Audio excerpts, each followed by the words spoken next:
The divergence counter on my console hit 412 before I stopped trusting it.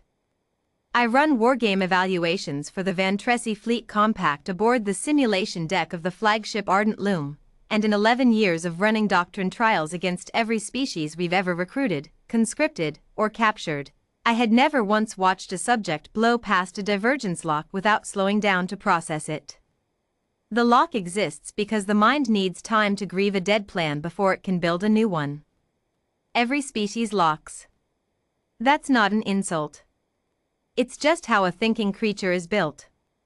The human in the rig that morning didn't grieve anything. Her name was Talia Reyes, formerly a strike pilot for a colony defense wing we'd pulled out of a burning evacuation corridor 8 months earlier, and Fleet Command wanted to know exactly one thing about her species before they decided whether humans belonged on the front line or in a research annex. How do they fight when the plan breaks? So we broke the plan. On purpose. Repeatedly. Worse each time. The scenario was simple on paper, a defensive holding action, 3 squadrons against an overwhelming raiding force, hold the line until reinforcement arrives.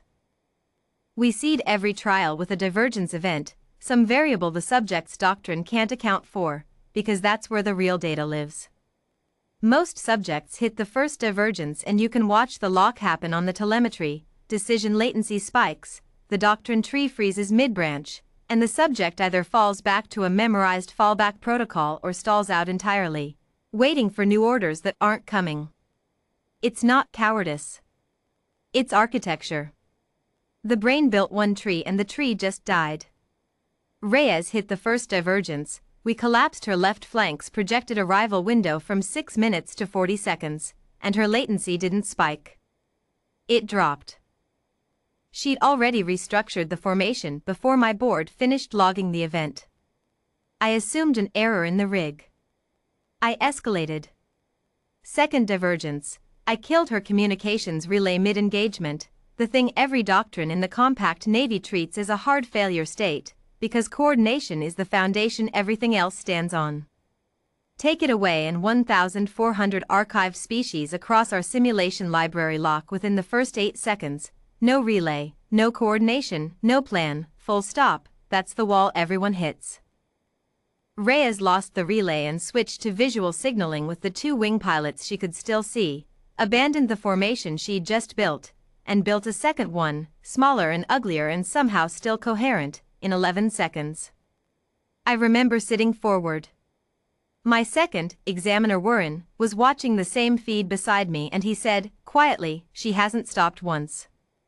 I told him to wait. There's always a wall. We just hadn't found hers.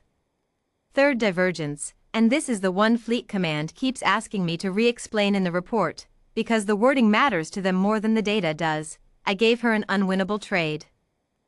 Hold the corridor and lose both remaining wingmen, or pull back and lose the corridor and, with it, the evacuation transports we'd told her were still loading civilians behind the line.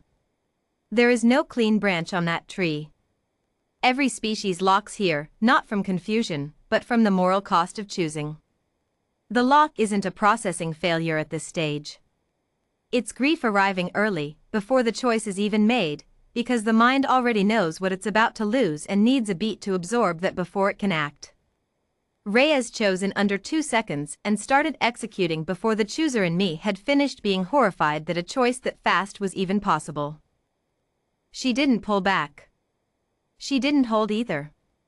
She split the difference in a way the doctrine tree had no branch for at all, sent 1 wingman in a feint toward the transports to buy the evacuation 40 more seconds, held the corridor herself alone, and accepted a kill probability on her own simulated hull north of 90% to do it. When Warren asked her afterward, in the debrief chamber, why she didn't take the safer branch and let the transports go, she said something I had to ask her to repeat, because I genuinely didn't understand the grammar of it the first time. She said, there wasn't a safer branch. There was just a faster one and a slower one. I took the fast one because the corridor wasn't going to hold itself while I thought about it. That is not how any doctrine tree on any vessel in this compact is built. Ours assign weighted values to every branch and select the highest expected outcome, and when the values collapse into ambiguity, when no branch is clearly best, the system locks, because choosing badly is treated as worse than not choosing at all. Reyes's species appears to run the opposite calculation. To her, not choosing was the only outcome graded as a failure. Everything else was just a worse plan instead of a no plan, and a worse plan beat no plan every time, instantly, without the deliberation step the rest of us insert as a safeguard. We ran her through 6 more divergence events that afternoon, each one harder than the last, stacking failures the way you'd stack collapsing floors, and the review board behind the partition glass stopped taking notes around the 4th one and just watched. I kept waiting for the wall. I'd built my entire methodology around the assumption that a wall exists for every subject, that you just have to apply enough pressure to find it, and I genuinely believed, I want to be honest about this in the record, that I would find hers before the session ended. I didn't find it. The session ended because the simulation ran out of ways to fail, not because Reyes ran out of ways to keep fighting. Her telemetry, laid against the archive of 1,400 species, doesn't look like an outlier on a curve.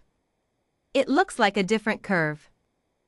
Every other species we've tested generates a decision latency spike at each divergence event, proportional to how severe the divergence is, worse failure, longer freeze, that's the universal shape. The one thing we thought every cognitive architecture in the galaxy shared regardless of biology. Reyes's latency line is flat. Not low. Flat. The line of something that does not experience a broken plan as a different category of event from a plan that hasn't broken yet. To her it's all just the current situation, and the current situation always gets a next move, immediately, because waiting for clarity was never on the menu to begin with.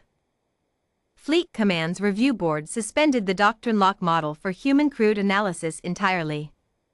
Not revised it. Suspended it. The model assumes every mind needs a recovery interval after a plan dies, and you cannot build a recovery interval correction for a mind that doesn't register the plan as having died at all. It just considers the plan retired and moves to the next one, the way the rest of us blink. I asked her, near the end, off the record, what it had cost her to choose that fast, over and over, all afternoon, with nothing but a simulated hull at stake and a stranger's careful, clinical voice in her ear the whole time. I expected exhaustion. I expected at least the kind of strain you'd see in anyone who'd been forced to make 6 unwinnable choices in 6 minutes apiece. She just looked at the dead corridor on the display, the one she'd held, and said, "Cost me nothing." The plan dying isn't the bad part. Standing still after it dies is the bad part. I just never do the second thing. I closed the file an hour later and wrote 1 line into the conclusion before I sent it up the chain. We did not find her wall. We ran out of floors before she ran out of plans.